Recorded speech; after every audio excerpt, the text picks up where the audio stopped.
Beberapa pekan ini kita dikenalkan dua orang YouTuber. Dua orang YouTuber ini banyak disebut-sebut di media online, di media cetak, dan tentu di media sosial. Dua-duanya menjadi newsmaker atau si pembuat berita. YouTuber ini bukan memberitakan, tapi malah yang diberitakan. Yang pertama ya, Jang Hansol, dia YouTuber asal Korea Selatan yang ngindonesia banget, ngomong bahasa Indonesianya bagus, lancar.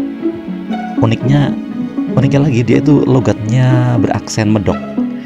Yang kedua, YouTuber lokal, YouTuber Bandung, namanya Ferdinand Paleka. Ia jadi newsmaker karena ngeprank seorang waria dan kontroversial.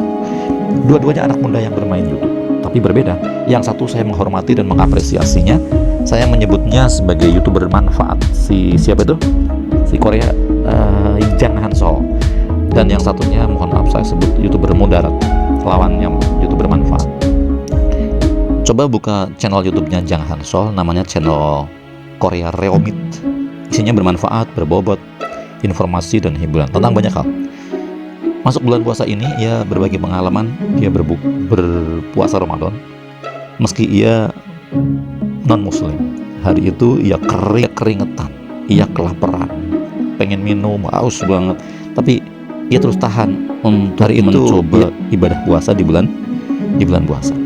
Baru pada maghrib ia makan, sekitar jam 7 malam waktu Korea, itu waktu maghribnya.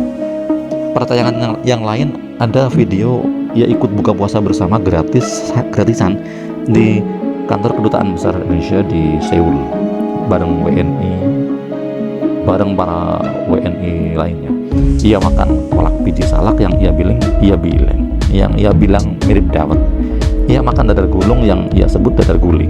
Ada lagi tayangan videonya saat ia berjuang bertemu dan ngobrol bareng Presiden Joko Widodo. Dan berhasil ia jabat tangan Pak Presiden sambil menyapa dengan sapaan bahasa Jawa, "Sugeng enjang Pak Presiden." Nah, lalu ia ngobrol dengan Bapak Presiden Jokowi sambil berjalan di jalanan kota Seoul dan sebagainya. Enak dan asik nonton siapa Jang Hansol ini karena arek Korea ini lancar ngomong bahasa Indonesia.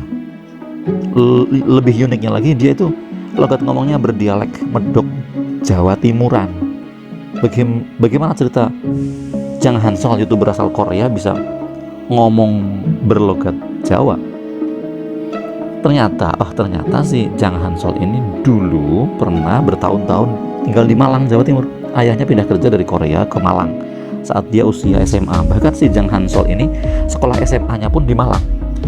Pantas saja logat Medoknya persis orang Jawa Timur, kayak Mbah Dul, koyo Londo Kampung, atau kayak Anang Hermansyah dan Ahmad Dhani kalau ngomong. Lalu bagaimana awalnya ia jadi sumber berita? Rupanya dialah orang yang pertama kali menyiarkan dalam bahasa Indonesia berita heboh. Ia diminta seorang subscribernya untuk menerjemahkan sebuah link berita.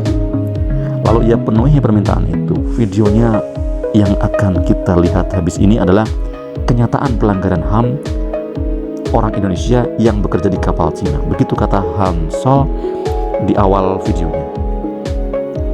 Dan ia memberi judul video heboh itu berita trending di Korea yang bakal bikin orang Indonesia ngamuk. Isinya sebuah kisah menyedihkan ABK kapal asal Indonesia yang jenazahnya dibungkus kain merah lalu dilarung ke Laut Pasifik. Seorang kru tampak mengangkat dupa lalu menaburkan sesuatu sebagai bentuk semacam upacara pemakaman di sana. Kontan saja, seperti diperkirakan si Jang Hansol ini, pemerintah dan masyarakat Indonesia marah besar atas perlakuan tidak pantas itu. Nota protes disampaikan, kedutaan besar Cina disorot dan sebagainya.